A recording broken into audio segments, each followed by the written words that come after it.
लगल न दुआर है बेला दी के बिकी मुखिया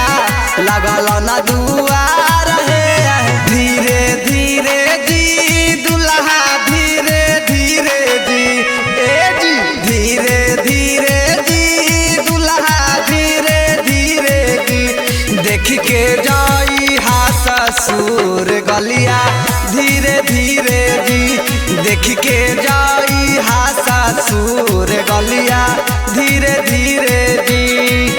अरे आज हा कैया रवा के बारतिया रे भाईवा अरे आज हा कैया रवा के बारतिया रे भाईवा से डीजे पर कमर सवा कोई ही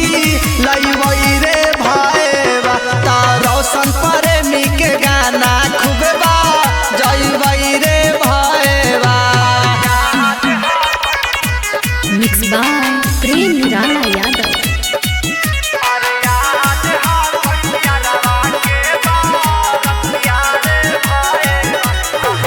कहवा के मूंगा मोती कहवा के रीत है कहवा के मूंगा मोती कहवा के रीत है कहाँ के बिकिए दुल्हा मोरिया सहित है कहाँ के बिकिए मुखिया मोरिया सहित है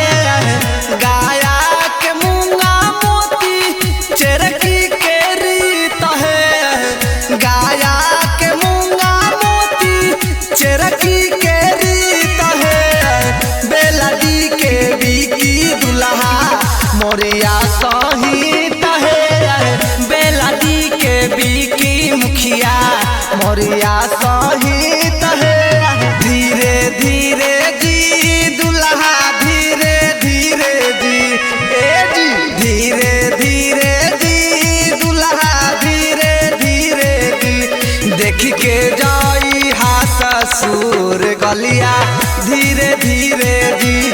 देख के जाई हा ससुर गलिया धीरे धीरे जी। पूजा रिकॉर्डिंग स्टूडियो जहानाबाद।